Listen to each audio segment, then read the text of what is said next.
Live from the YouTube Shorts feed, this is the market update. Tariffs, are they a problem? Stick around and find out. What's the key level in Bitcoin? Is it 114, 116, or 110? I'll tell you. Do you think whales are going to sell? And what about that full moon on August 10th? You better stick around and find out. Let me start with something that you maybe haven't heard of before. Whales selling. That's right. You might know or might not know that there is a large number of Bitcoin traders, large and small, that are sitting on some pretty big profits. Now, did you know that they transacted 7% of the total Bitcoin supply between 116 and 123? Wow. Now that means you got all that volume in that block, buyer, sellers, long, shorts. Now, what happens when you exit that range? Well, everybody who sold is happy and everybody who bought isn't.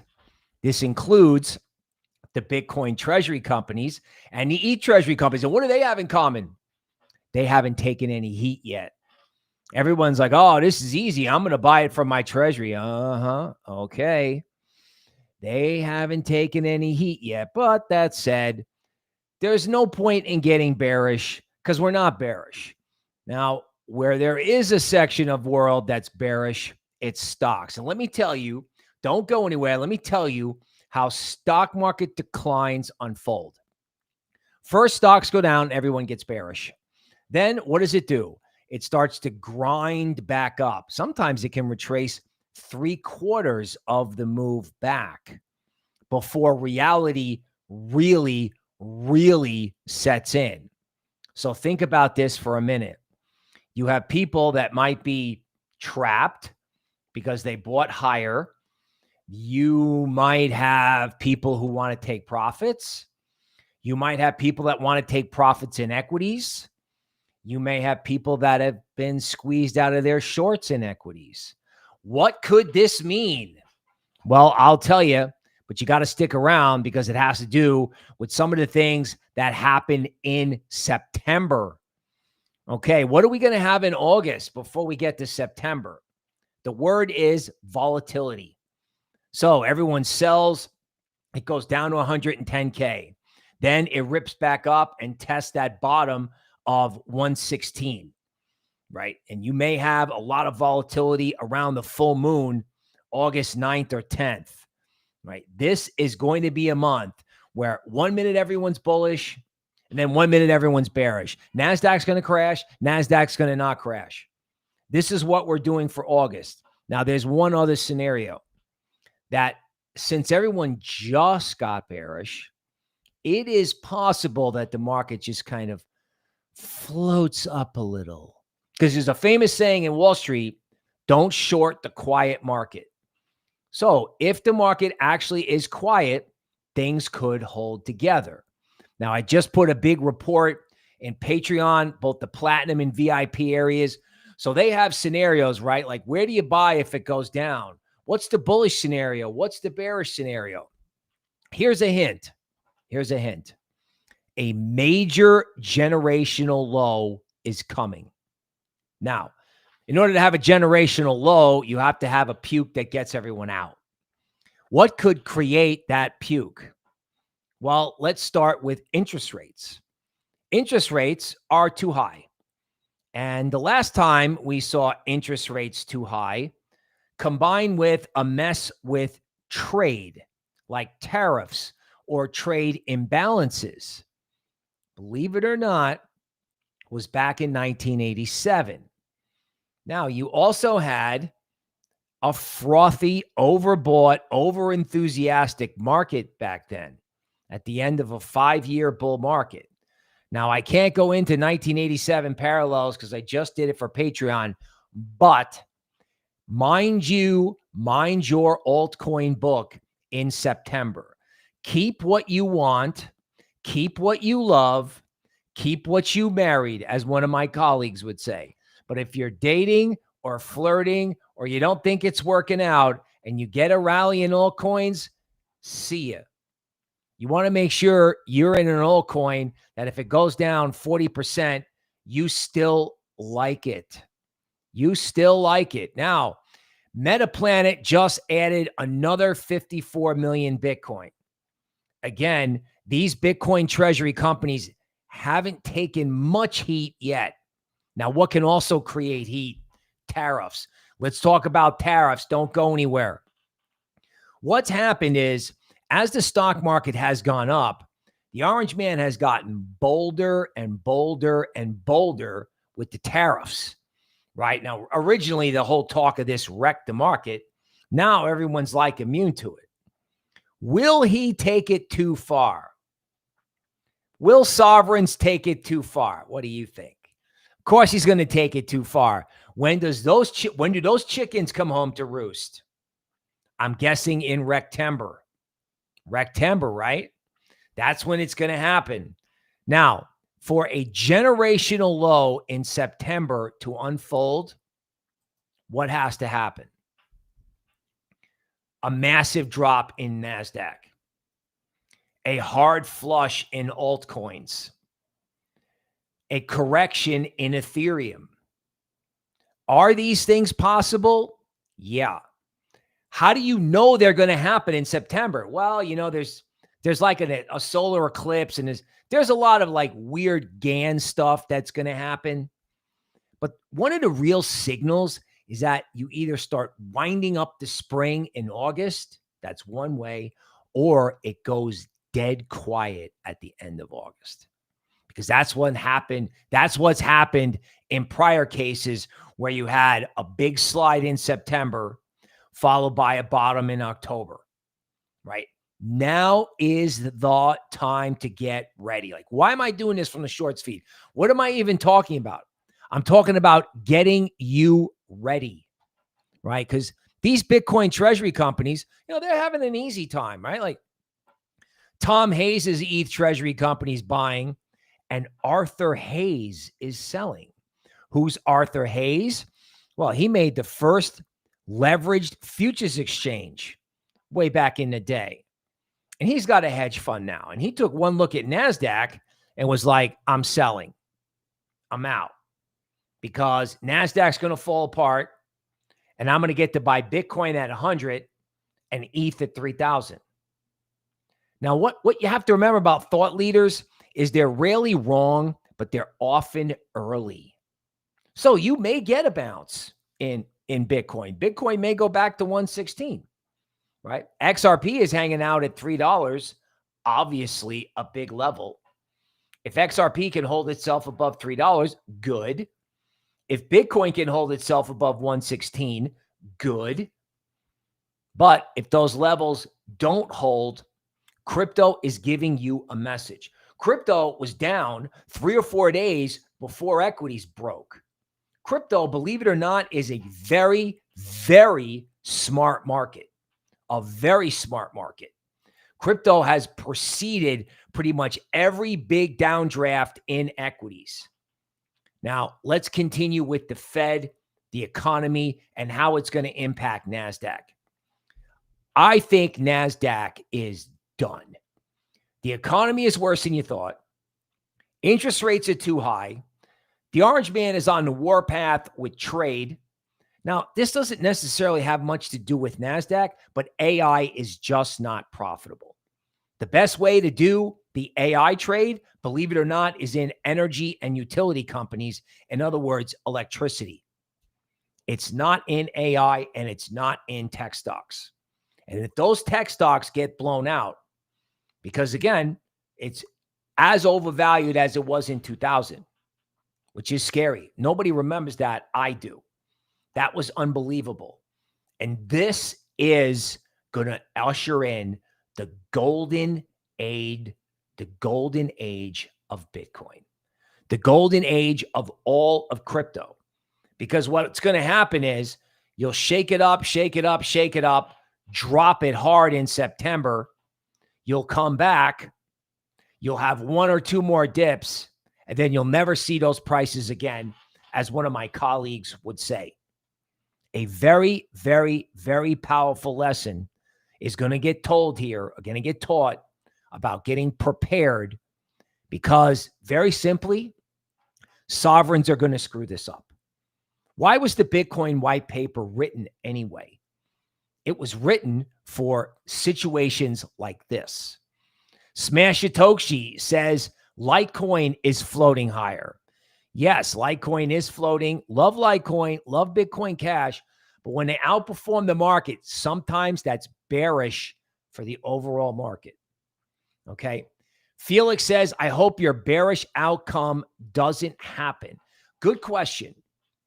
It's actually not a bearish outlook, because you know what? Again, in the scenarios we laid out in Patreon, I'll give you one hint. This could go to 100. Arthur Hayes says it could go to 100. But the most constructive scenario I have in Patreon, I'll give you this, is that Bitcoin never falls below 113. It's actually crazy bullish because, again, when whatever happens in September happens, and maybe it's a nothing burger for crypto, but when we're all said and done with, whatever equities gyrations there are, crypto's going massively higher. Like when I say there's a generational low coming in September, you better get in Patreon. You better check it out, because when I'm talking about generational low, I'm talking about massive upside, massive upside. RNR tuning in before he's got to hit the truck. Wonderful. T-Bone is here. Welcome, sir. Alan Wood in the house. By the way, just as an aside, I got nominated for Best Micro YouTube Channel. You can vote in the chat, in the Google Doc, or in the link down below. Bitcoin and gold ETFs have made a huge break. Together, they have broken the $500 billion barrier. What happens when everyone wants gold and crypto? This is why I'm not bearish. I just think that Nasdaq could hurt certain altcoins or altcoins in general. Right. But again, if it's a generational low, on one hand, who cares? On the other hand, when you're living through it, it is not going to be fun at all. Like, you know who's bullish at a generational low? Nobody. Nobody. How low would crypto have to go, in theory, for everyone to be bearish? It's something you have to ask yourself as you adjust your portfolio. Stealth accumulation. Who's going to buy if everyone sells? Ray Dalio, big hedge funds. Mike Novogratz, if he's not short, if he's short, he's going to cover. Okay. If he's not short, dealers are going to load their inventory, because as soon as it turns around, you're going to have Michael Saylor, BlackRock, and possibly, don't laugh, Uncle Sugar, U.S. government coming in and buying it. If it does go where Arthur Hayes says it's going to go. Do you want to know what I'm really bearish on? Is the behavior of sovereigns. Really, right? Like supposedly there's like Fed board members being appointed by the Orange Man to try to put pressure on Jerome Powell. These are not constructive developments for stocks. They're not, right? Now, they're very constructive for crypto. Again, the only question in crypto is how much heat are you going to have to take? Maybe you're not going to take any heat. Maybe everybody's going to convince themselves that there's going to be a dip, and there is no dip. Now, again, if I could crystal ball this, we could have this live stream from my yacht. But knowing that there could be a decline in September, and knowing that whatever decline there is could be an epic low, right? Now, if you want the levels, and again, the nuances, like, the Platinum Group got the forecast all the way out to 2026. You definitely want to go check that out, right? Definitely. Okay. Bitcoin is still on track for 140K this year. Now, let me ask you a simple question. What happens when everyone says ETH's going to 10,000, right? At 1,400, ETH was going to 0. 4 days ago, ETH was going to 10,000. Okay. Now everyone's talking about 140 and 200 at the end of the year. Okay, that's great. But when everyone talks super bullish, sometimes you can get washed out. Okay. Somebody was asking me, what do you think about MSTY? Right. I don't have that up in front of me, but I do know that all of the insiders inside Michael Saylor's company are selling MicroStrategy stock to the point where they're actually embarrassing Michael Saylor. Here's what I will tell you about what happens when everyone inside a company gets bearish. Maybe outside of NVIDIA, where all the employees do is sell because they're all millionaires. I think when everyone doubts Michael Saylor, he's on the verge of being incredibly correct. The only thing that could happen to him was that he would take heat in September. But again, Michael Saylor doesn't care about heat. He already took heat from 48K to 16K in 2022. Do you think he cares about a 10% drop? No. Now, of course, everybody getting bearish on the stock. You know, the stock is a tricky game. It's a little overvalued versus Bitcoin, but it's the sentiment that is ringing a bell. In other words, forget about Nasdaq for a second. Forget about whatever gyrations are going to occur. Where is this thing going long term? Like everyone says, I have a bearish scenario. No, dude, I have a BTFD scenario off like a Nasdaq whiplash. I mean, I don't see how that thing holds itself up. I don't. Particularly if the Fed has screwed up and left rates too high for too long, right? It's like rates, tariffs, and employment. No employment growth in this country. How are you going to make money? How's anybody going to make money in this country? Stocks? I don't think so. Bizan is like, why does the stream look like this? Because we are broadcasting from the YouTube Shorts feed, or at least, right? At least we think we are. Kachichi says, please make a video on Polygon. Let me tell you something about Polygon. Let me tell you something about ETH Layer 2s. Base, Ethereum, Optimism, and who knows, maybe Polygon. You're going to run all the finance on ETH. It's not just an ETH treasury company. It's what you're going to do with ETH in the future. Now, is Polygon the sexy Layer 2 now? No. It's probably Base and Ethereum. They got the Robinhood deal. So, you know, again, don't get married to something from the last cycle. Don't. In other words, if, you know, I got a colleague who's like, get the new stuff, get the hot stuff. And if you got to take a loss or divorce your coin, then do it. Then do it. All right. How we feeling about Polkadot? Well, you know what? I got a friend. I just cannot get her to stop talking about Polkadot. I was like, really? You want to talk about Polkadot? She's like, yeah, I want to talk about Polkadot. I used to work at a company that was their #1 rated coin based on the quality of the code. Now, how does Polkadot ever go up? Well, when they start running all the finance on ETH. Polkadot has huge transaction throughput at virtually no cost. Now, I know that's boring, but it won't be boring if they shake the foundation of finance in September. There's Rectember and Rocktober. That's why Arthur Hayes sold. Okay. Polygon was named in the White House crypto report. I mean, didn't the Orange Man do NFTs on Polygon? Listen, don't underestimate the American-made cryptos either. Stellar, XRP, Algorand, Hedera. You know, these coins are given up for dead. And when the market goes down, everybody forgets about them. Listen to me. Listen, you cannot forget all the good things about crypto, even if it doesn't go up. Even if crypto is listed, like right now, frankly, Bitcoin sucks. This is like Monday morning, August 4th. Nothing exciting is happening.